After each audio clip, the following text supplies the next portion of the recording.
ერთი ფრიად საინტერესო კითხვა უნდა დავსვა, ერთი საინტერესო და აქტუალური კითხვა უნდა დავსვა ამგვარი.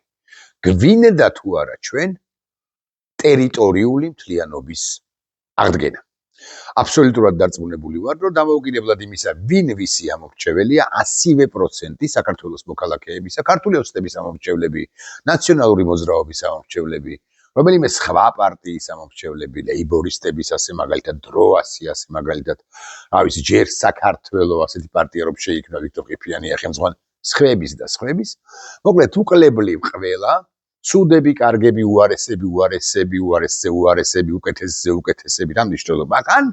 მოქალაქეები, რომლებიც არც არავის ენდობიან, არც არავისთვის არ აპირებენ ხმის მიცემას მომავალ საპარლამენტო არჩევნებში, რომელიც გაიმართება 28 წელს წესით, თუმცა ჩემი ვარაუდით ვერ ავწდებით ჩვენ არჩევნებს 26 წლის ოქტომბრის თვეში, მაგრამ შესაძლოა ვწდები, მოკლედ ყველანი ვუპასუხებთ ამ კითხვას დადებითად, რა საკვირველია? გვინდა ერთიანი ქართული სახელმწიფო ორგანიზმის აღდგენა. ახლა მაქვს მეორე კითხვა. ბიძინა ივანიშვილს და მის ფრთებქვეშ მოქცეულ ჯგუფს აქვს თუ არა რამ კონცეფცია იმასთან დაკავშირებით, როგორ უნდა აღდგეს საქართველოს ტერიტორიული მთლიანობა, ანუ აფხაზეთი და ცხინვალის რეგიონი, როგორ უნდა დაუბრუნდეს დედა სამშობლოსო, აი სადღეგრძელოს რო ამბობდე, სწორედ ასეთ სიტყვებს წარმოთქვამდი. როგორ უნდა დაუბრუნდეს? მე ამ 14 წლის განმავლობაში არც ერთხელ არ მსმენია ამ ქართული ოცნების წარმომადგენელთა ცუდების, კარგების, ვისთვის ცუდების და ვისთვის კარგების, რა მნიშვნელობა აქვს? მიდგომა, კონცეფცია, გააზრება საკითხისა. ჩვენ დავიბრუნებთ აფხაზეთსა და ცხინვალის რეგიონს მშვიდობიანი გზით, მაგრამ როგორ დაიბრუნებ მშვიდობიანი გზით?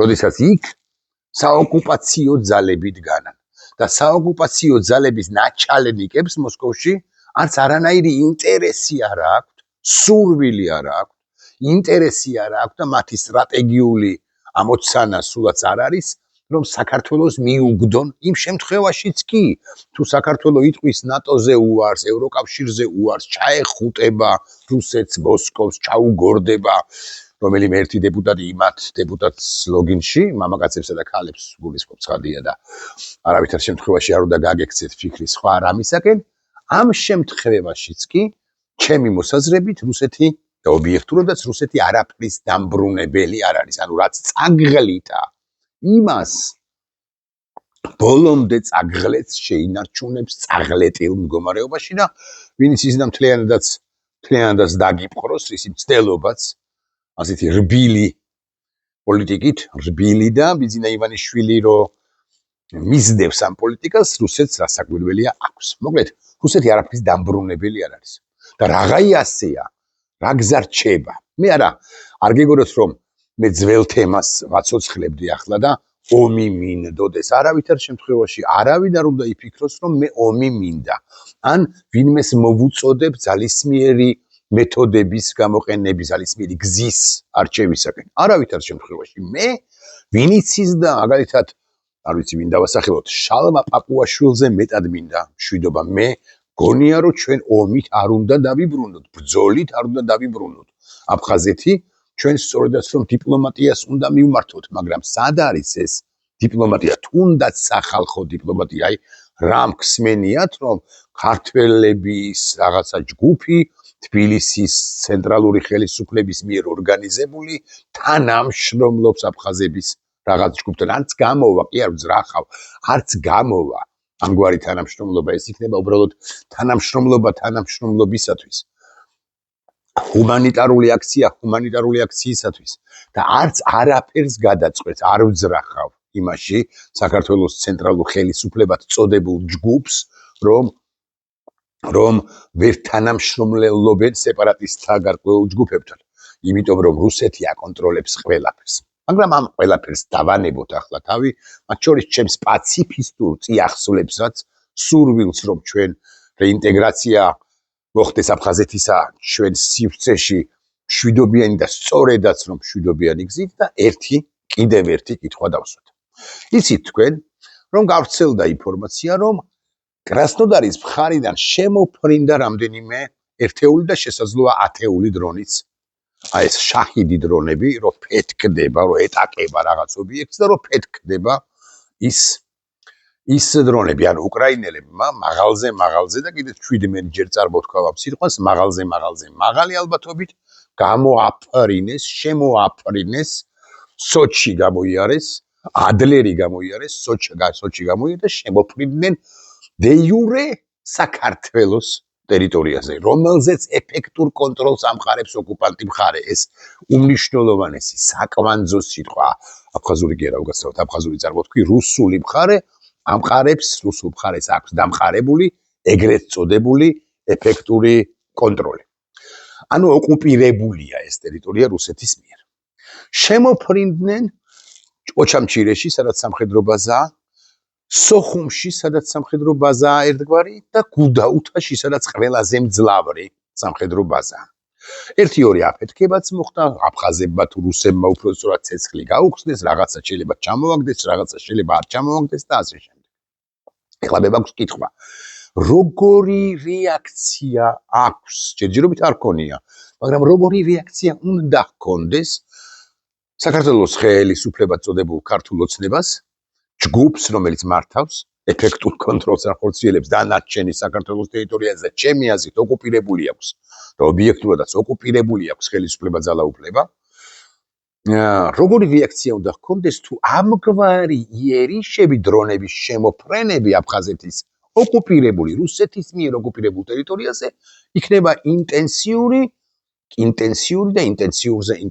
და ეს დრონები და ვინც ის და რაკეტებიც შეაწუხებენ კი არა დაანგრევენ რუსეთის სამხედრო ინფრასტრუქტურას აფხაზეთის ტერიტორიაზე მდებარე გუდაუთაში, ოჩამჩირეში, სოხუმში, გაგრაშიც. ითხარით თუ არ ვცდები რომ არის იქ პატარა ნაწილები რუსეთის შეერაღებული ძალებისა, ანუ ვინც ოკუპირება მოახდინა აფხაზეთისა. მე არა ვარ დარწმუნებული, რომ ირაკლი კობახიძე, რომელიც ყველაფერში არაადეკვატურია და რასაკვირველია, პირველ ყოვლისა ბიძინა ივანიშვილი, რომელიც არაადეკვატურთა შორის არაადეკვატური რობის განსახიერება, სწორად შეაფასებს ამ ვითარებას. მე რატომღაც მაქვს ფიქრი, რომ რომელიღაც ეტაპზე, როდესაც თუ უფრო ზუსტი რომ იყო, ეს დაბომბვები რუსული ობიექტებისა იქნება ინტენსიური და გამანადგურებელი რუსული სამხედრო ინფრასტრუქტურისა, მე რატომღაც ეჭვი მაქვს, რომ ირაკლი კობახიძე თუ თავად ბიძინა ივანიშვილი სუდი სიტყვა წარმოთქვათ, არა, თუ გნებავთ კულტურულად თქვათ, გამობრძანდებიან და იტყვიან, რომ უკრაინა სუდი ქვეყანაა, უკრაინა ოკუპირებას, უკრაინა არის ოკუპანტი, უკრაინა არის თავდამსხმელი, უკრაინა არის აგრესორი და ჩვენს ტერიტორიას თითქოს თვითონ აკონტროლებდნენ ამ ტერიტორიას, ჩვენს ტერიტორიაზე ანხორციელებს შეტევებს. ეს რასაკვირველია, არც ადეკვატური იქნება, არც ნორმალური განცხადება იქნება, მაგრამ ამაზე არ ვლაპარაკობ ახლა, ამაზეც არ ვლაპარაკობ ახლა. გამოგევლათ იმისა, რა სიტყვის თბილისი, კიევმა შეიძლება მართლა მიიღოს იმ სამხედრო ობიექტების განადგურების გადაწყვეტილება და გარწმუნებთ, რომ არ გაუჭირდება გადაწყვეტილებაც და აღსრულებაც ამ გადაწყვეტილებისა, რომლებიც მის უსაფრთხოებას არღებებენ, მას უქმნიან უსაფრთხოების სფეროში მიმართულებით პრობლემებს, რომლებიც ეს ობიექტები გუდაუთა, ოჩამჩირე, სოხუმი და შესაძლოა სხვაგანაც სამხედროსებზე არ ვლაპარაკობ, იმიტომ რომ ის ხურდაში უნდა მიყვეს რომელიღაც ეტაპზე, სწორედაც რომ ტერიტორიულ თლიანობას როცა აღვიდგენთ მოყვება, აფხაზეთს თუ დავიბრუნებთ მოყვება, ჩვენ სამხედროსები მოგვაყოლებენ. იმ შემთხვევაში თუ ეს გაგრძელდება, შეიძლება უკრაინა მართლაც გაანადგუროს დამოუკიდებლად იმისა, თბილისი რა სიტყვის გაანადგუროს ეს ობიექტები, ეს სივრცეები, ეს სამხედრო ობიექტები. რეალობა შეიძლება იყოს ასეთი. ანუ უკრაინამ შეიძლება გააკეთოს ის, რაც ძალა რო გქონდეს და არ ვაცოცხლებ ძველ თემას. რაც ძალა რო გქონდეს და რუსეთი რომ იქ არ იყოს, ხო? ან ძალა რო გქონდეს და რუსეთი თუნდაც იყოს, ჩვენ უნდა გავაკეთოთ, იმიტომ რომ სხვა კონცეფცია, სხვა მიდგომა აფხაზეთის დაბრუნებისა უბრალოდ არ გვაქვს. არც მშვიდობიანი გზით, ბოდიში მშვიდობიანი გზით კონცეფციასთან დაკავშირებით გამახსენდა ეს ხელისუფლება ქართული ოცნებისა ბანდა, რასაკვირველია იმას ამტკიცებს, რომ რუსეთი ჩვენ გვაჩუქებს, რომელიღაც ეტაპზე შეერთებული შტატები და რუსეთი დასხდებიან და მოილაპარაკებენ და რუსეთი გვიფეშქაშებს და გვიბრუნებს ჩვენ აფხაზეთს. მით უფრო თუ ბოდიში გვექნება მოხდილი, მით უფრო თუ უარი გვექნება დათქვამი ნატოზე, მით უფრო თუ გამოცხადებული გვექნება ნეიტრალიტეტი, მით უფრო თუ დამტკიცებული და კანონებული გვექნება რუსული სამხედრო ბაზები, ეს არ არის, მაგრამ ესენი კი ამის მტკიცებაში არიან, ოღონდ ჩუმად და ჩუმად. ხმამაღლაც ვერ ამბობენ ამას. ბოდიში ყველაზე ხმამაღალი ნათქვამი სიტყვა იყო 2024 წლის 26 ოქტომბრის არჩევნებამდე წარმოთქმული ბოდიში თვითბიძინა ივანიშვილის მიერ თუ მხრიდან. მოკლედ დავუბრუნდეთ, უკრაინა ანადგურებს, აი ეს წარმოვიდგინოთ, რომ გუდაუთა აღარ არსებობს, ოჩამჩირის ბაზა აღარ არსებობს, განადგურებულია. უკრაინისთვის ეს სასიცოცხლო მნიშვნელოვანია, ყველგან უნდა მისწვდეს რუსეთს, ყველგან საიდანაც მას პრობლემები ექმნება და გუდაუთიდან და ოჩამჩირიდან და სოხუმიდან, ანუ დე იურე საქართველოს ტერიტორიიდან, როგორც დე ფაქტო ეფექტურ კონტროლს არ ხორციელებს, აქ იგითხარით, რუსეთის ფედერაცია ამ მის მიერვე ოკუპირებულ ტერიტორიებზე, იქიდან უკრაინას საფრთხე მართლაც რომ ექმნება და მოუგებად იმისა, საქართველოს ხელისუფლებად წოდებული ჯგუფი როგორ შეაფასებს ამას. ანუ რა სიტყვის ბიზინა ივანიშვილი და რა სიტყვიან ბიზინა ივანიშვილის ფრთებქვეშ მოქცეულები, რაც არ უნდა თქვან, უკრაინა კი არ შეწყვეტს, რომ მიიღებს გადაწყვეტილებას ამ ობიექტების განადგურების თაობაზე, უკრაინა დაიწყებს და აღარც დაამთავრებს, ან დაამთავრებს მაშინ, როცა მიწასთან გაასწორებს გუდაუთას, სოხუმსა და ოჩამჩირეს პირველ ყოვლისა სამხედრო ინფრასტრუქტურებს. ეხლა მთლად ქალაქებზე რო არ ვილაპარაკოთ და მშვიდობიანი მოქალაქეები რო ამშვიდობიანი მოქალაქეები რო არ იგულისხმოს ვინმე twin ნაღმძობა, ვინც ალბათ უყურებს ამ ვიდეოს და ეცდება რომ გამოიყენოს ჩემს წინააღმდეგ, ცხადია ვლაპარაკობ სამხედრო, რუსულ სამხედრო ობიექტებზე. ეხლა კიდევ ერთხელ დაუბრუნდეთ კითხვას. როგორ მე არ ვაცოცხლებ ძველ თემას, მაგრამ როგორ ვიბრუნებთ ჩვენ აფხაზეთს იმ დაშვებით, თუ უკრაინა ანადგურებს რუსულ ან რუსეთის სამხედრო ობიექტებს აფხაზეთის ტერიტორიაზე. აღარ არსებობს გუდაუთის ბაზა. და მე ეჭვი მაქვს, ფიქრი მაქვს, რომ გუშინდელი თუ გუშინწინდელი შემოფრენა ამ 10-ოდე არც კი დრონისა იყო მხოლოდ და მხოლოდ ტესტირება, როგორ არის მომზადებული რუსეთი საპასუხოდ აფხაზეთის ტერიტორიაზე. და ამ ტესტირებას გარკვეული პერიოდის შემდეგ შეიძლება მოხდეს გაცილებით სერიოზული დრონთა წვიმა შემიძლია, ან დრონთა და უკრაინულ რაკეტათა წვიმა. რასაც რუსეთი ვერ გაუმკლავდება. შესაბამისად ეს სამხედრო ინფრასტრუქტურები ოჩამჩირე, გუდაუთა, სოხუმი მაღალზე მაღალი ალბათობით მართლაც რომ განადგურდება და აი ამ დროს გარდა იმისა, რომ განცხადებებს გააკეთებს კობახიძე და სხვები, გააკეთებენ კობახიძე და სხვები და დაგბობენ უკრაინის ქმედებას რეალურად რა არის გასაკეთებელი. რუსეთი ჩავთვალოთ, რომ აღარ არის აფხაზეთის ტერიტორიაზე მისი ის ჯარისკაცები, რომლებიც ახლა მსახურობენ გუდაუთასა თუ ოჩამჩირესა თუ სოხუმში და თავისუფლად დაიარებიან და რეალურად აკონტროლებენ აფხაზეთის სეპარატისტული აფხაზეთის შიდა პოლიტიკასაც კი, ისინი აღარ არიან იქ. ისინი მოიხსნენ, მოხსნა რუსეთმა და გადაისროლა უკრაინის ფრონტზე, სადაც ისედაც ძალიან უჭირს. მათ შორის სამხედრო ტექნიკას, რაც გადაურჩა უკრაინულ შეტევებს, ისინიც გაიტანა კრასნოდარის მხარეზე და კიდევ ერთხელ უბრუნდები კითხვას. ამ შემთხვევაში თბილის რა პოზიცია უნდა ჰქონდეს ივანიშვილს, ესე ვიტყვი. რა უნდა თქვას, რომ რუსები კი გავიდნენ, მაგრამ ჩვენ მაინც მშვიდობიანი დაბრუნების მომხრეები ვართო? ეს რეალურად რიტორიკული კითხვაა. მე არ ვიცი რას იზამს ბიზინა ივანიშვილი ამ შემთხვევაში.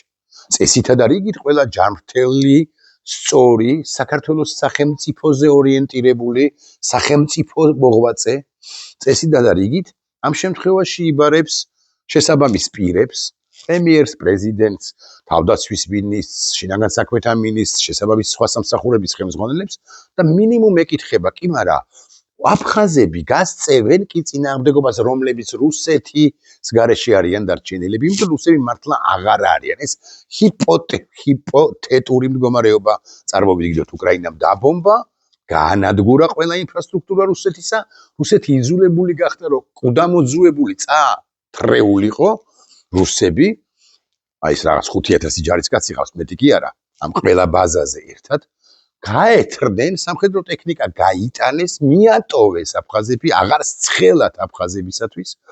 ხო ფაქტია, რომ 90-იან წლებში ჩვენ დაგვამარცხა არა აფხაზურმა, აფხაზეთის სეპარატისტთა რაღაც მცირე ან შედარებით დიდმა ჯგუფმა, არამედ დაგვამარცხა სწორედაც რომ რუსეთმა.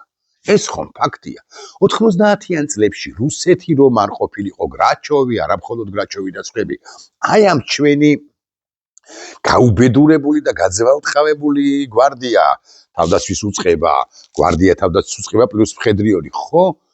იოლად დაამარცხებდნენ ერთი მუჭა სეპარატისტებს. რუსეთი რო დაუდგა გვერდით, იმიტომ დავმარცხდით ჩვენ 13 თვესა და 13 დღეში და 13 საათში, თუ გდებათ ასე ვიტყვი. იმიტომ დადგა შედეგად 27 სექტემბერი, როგორც ასეთი 93 წლისა. ეხლა კიდევ ერთხელ, რუსები თუ აღარ არიან, ბიძინა ივანიშვილი რა გადაწყვეტილებას იღებს? კვლავ ვიმეორებ, არ ვაცოცხლებ მე ძველ თემას, რომ ომი მინდა, არავითარ შემთხვევაში ომი არ მინდა. არ მინდა რომ დავიბრუნოთ ჩვენ ომით აფხაზეთი თუ ცხინვალის რეგიონი.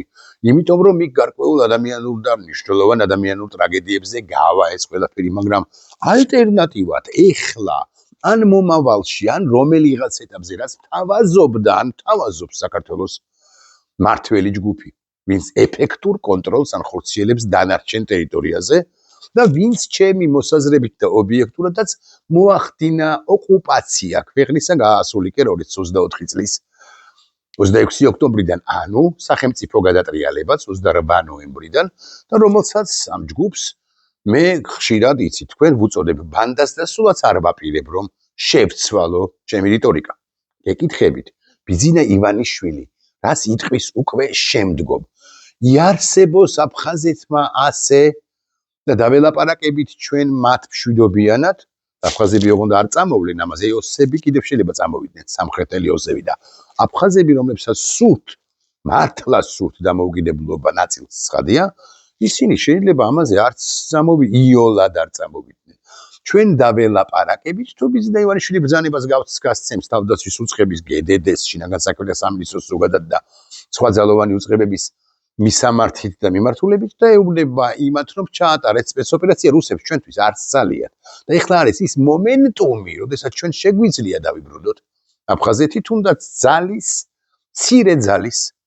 მცირე მასშტაბის ძალის გამოყენებით, იქ უნდა ავიყვანოთ რამდენი საბოლოო ჯამში 300 სეპარატისტი გადაწყვეტილების დე-ფაქტო პრეზიდენტი და ასე შემდეგ დავამყაროთ გარკვეული პერიოდის შემდეგ გარკვეული პერიოდით წესრიგი, აზერბაიჯანმა რა გააკეთა, ალიევმა რა გააკეთა, ვააკრიტიკოთ რამდენიც გინდათ, თავისი დემოკრატია, დავუწუნოთ რა საკვირველია, მაგრამ აზერბაიჯანმა იგრძნო მომენტუმი, როდესაც უნდა მიეტანა იერიში ყარაბაღის მიმართულებით სომხეთზე და ის რაც ვერ გადაწყვიტა მამამისმა, ილხამის მამამ, ჰეიდარ ალიევმა, ილხამმა გადაწყვიტა მაინც დავარქვათ ესე ორი საბრძოლო ქმედებების, საბრძოლო ოპერაციების დროს და დაამთავრა. მომენტუმი იგრძნო, იმიტომ რომ ომი უნდოდა, არამედ მომენტუმი იგრძნო, ის იყო ყველაზე კარგი ერთიანი აზერბაიჯანის კონცეფციის შესაქმნელად კარგი დრო, შეირჩა კარგი დრო, მომზადდა აზერბაიჯანი, ჩვენ მემზადებით.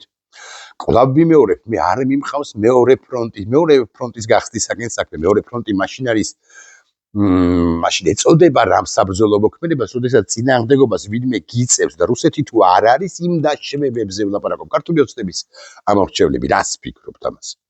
აი როგორ უყურებთ ამ საკითხს? ბიძინა რისი მთქმელია თქვენი აზრით და მე გეტყვით რომ ეს ჟამი, ეს მომენტუმი არა მომენტი, ხო? შეიძლება მართლაც დადგეს თუ უკრაინელებმა გააგრძელეს ის რაც დაიწყეს გუშინ და ეს არის პირველი შემთხვევები, მათ შეიძლება გარკვეული პერიოდის შემდეგ მართლა ან დაასუსტონ მთლიანად სამხედრო ინფრასტრუქტურა აფხაზეთში რუსეთისა, აფხაზებსა და აქვს სამხედრო ინფრასტრუქტურა, ან საერთოდ გაადადგრონ და კუდი ამოძუებული ჰქონდეთ რუსებს და გაეთრნენ და წაეცდნენ და კიდევ უფრო სხვა სიტყვების მახსენდება, ოღონდ არ წარმოვთქვა თქვენის ნებართვით. ხო და ბიძინა ივანიშვილი რისთვის არის მზად? ეხლა მე გეტყვით, რომ იმ შემთხვევაშიც კი თუ ეს ასე მოხდება, ჩემს მოსაზრებას გეტყვით. იმ შემთხვევაშიც კი თუ ეს ასე მოხდება, ანუ რუსები მართლა რო წავიდნენ აფხაზეთიდან და ცხინვალის რეგიონიდანაც ცხადია, მართლა იძულებული რომ გახდნენ რომ წავიდნენ, ბიზინა ივანიშვილი დაიწყებს აი ამ ყალბ განაგრძობს, აი ამ ყალბ ბაზარ ვაგზალს, ასე ვიტყვი. ხო, აი ამ ლაპარაკს, ამ რიტორიკას გააგრძელებს, რომ ჩვენ მშვიდობა გვინდა, ყველას გვინდა, ბიზინა ივანიშვილზე მეტად გვინდა, იმ ბიზინა ივანიშვილზე, რომელიც ომში გვითრებს ამის დამტკიცება ცოტა რთულია, მაგრამ სულ ბედავთ, სულ გაპარებთ, სულ სინჯავ ამ თემას. სულ მაინტერესებს როგორი რეაქცია გექნებათ ამ ბლოგის თუ სხვა ვიდეო ბლოგების მაყურებლებს. ამაზე მე ღიად ვამბობ, რომ ბიზინა გვითრებს ომში. რეალურად სწორედ ბიზინა გვითრებს ომში და ბიზინა ივანიშვილი, რომელიც ომში გვითრებს რეალურ ომში, პატარა ომუკაზე, ბრძოლუკაზე, იმისთვის რომ სოხუმი დავიბრუნოთ, ტოლვილები დავაბრუნოთ, გარკვეული ძალის დემონსტრირება მოვახდინოთ განა არა, მაგრამ ამავდროულად შევარჩიოთ იქ პირები, რომლებიც ლოიალურად იქნებიან და განწყობილნი თბილისის მიმართ. ეს განაც ცუდია. ტრამპმა, მიგზელდება ვიდეო ბლოგი, მაგრამ უნდა მოგიბოდიშოთ. ტრამპმა თქვა ახლა, აი გუშინ კი არა, დღეს თქვა, რომ მეო აიათოლას შვილი რო იყოს არჩეული, აიათოლა ალი ხამენეის შვილიო, ახალ სულიერ ლიდერად ამას ვეწინავნე, მე დავნიშნავო, იმიტომ რომ ის ტიპიო, იმს დანიშნული იქნება, ჩემდამი, ჩვენდამი, ლოიალურად უნდა იყოს, ლოიალურად და სწორად უნდა იყოს განწყობილიო. რომ მე ამერიკას 5 წლის შემდეგ არ მოუხდეს დაბრუნება ირანში, ისევ სამხედრო ოპერაციით ახალი პრობლემების აღმოფხვრა, რომელიც წარმოიქმნება იმ შემთხვევაში, თუ ამერიკის მიმართ მტრულად, იდეაში მტრულად განწყობილი პირი იქნება. ასე მოეწყო მე-4 პლანზე გადავიდა დემოკრატია და მე-5-ზე ლიბერალური დემოკრატია. ძალის დემონსტრირება არის ახლა მთელ მსოფლიოში და მათ შორის მის რეგიონებშიც და ახლა ეს ყალბი პაციფიზმი, ყალბი და არასწორია, უნიადაგო პაციფიზმის ასე ტირაჟირება, რომელიც ამასთან პაციფიზმიც არ არის, ეს არის კომპრომისზე წასვლაც არ არის, კონფორმიზმიც არ არის, მიცემა დუნდულისა, ბოდიშს ვიხდი და მიცემა დუნდულისა ოკუპანტებისათვის, ხო? ბოდიშს ვიხდი და ჩვენთვის არის ზურგში დანაცარა, კატასტროფის მაჩვენებელი, თორე მშვიდობის მომხრე რასაკვირველია, ყველანი ვართ. მაგრამ კვლავ ვიმეორებ, ეხლა ეს რეალობა წარმოვიდგინოთ და ვიფიქროთ. უკრაინამ გაანადგურა ოჩამჩირე, შეარსებული რუსული სამხედრო ბაზა, სოხუმში არსებული სამხედრო ბაზა, გუდაუთაში არსებული, იცით როგორი სამხედრო ბაზაა? ზღვის დონე ხო არის? ზღვის დონის ქვემოთ არის სამხედრო ბაზის გარკვეული ნაწილი. არ ჩანს, ესე ვიტყვი. უსერიოზულესი ინფრასტრუქტურაა და ჩავთვალოთ, რომ გაანადგურა ინფრასტრუქტურა და განსაკუთრებით მნიშვნელოვანია გააგდო. აიძულა რუსეთი, რომ გათხრეულიყვნენ და კიდე ერთხელ მახსენდება რაღაც ბილწი სიტყვა და იმას არ წარმოვთქვა, ხო? წასულიყვნენ მოკლედ ამ 3 და კიდე მთლიანი აფხაზეთიდან და კი ამ 3 ქალაქიდან და კიდე გაგრიდან. ხო, გაგრაშიც არიან. მთლიანად აფხაზეთიდან. ცხინვალიდანაც გავიდნენ, აი, გააჭრეს კი არა, გავიდნენ როკის გვირაბზე და გავიდნენ ჩრდილოეთ კავკასიაში და კონკრეტულად ჩრდილოეთ ოსეთში და რა შეება თბილისი. მე მინდა ბოდიში მოუხადო აფხაზებს, ჩვენ და მოუხადოთ ბოდი, ჩვენ და გვეყოს ძალა რომ მოუხადოთ აფხაზებს ბოდიში, მაშინაც როცა თქვა, იყო კატასტროფა და ეხლაც ეს რო თქვას, ქართული ოცნების სამორჩევლები არ მიუტრიალდებით და არ ეთქვით რომ ხო არ უბერავ, ალაოთ ხო არა ხარ, გვაქვს უნიკალური შანსი რომ დაუბრუნდეთ. ჩვენი თავდაცვის ძალები ხო მაგრები არიან, ირაკლი ჩიკოვანს გითხოთ. ხო ნატოს სტანდარტების თავდაცვის ძალები გვყავს. ხო 500 კაცი გამოუშვით ამ ელიტური ბატალიონები, ელიტური ჯგუფებიდან და სულ დაამთავრებენ 3000 კაცის პრობლემაა საბოლოო ჯამში. აქედან 300-500 პოლიტიკური ელიტის, ეგრეთ წოდებული პოლიტიკური ელიტის წარმომადგენელი აფხაზებისა, რომლებიც ჩვენი მტრები არიან. დიახ, ხო, ეს სადღეგრძელო შეგვიძლია ვთქვათ, რომ ჩვენ და აფხაზები ვართ ძმები. ვართ, როგორ არა ვართ.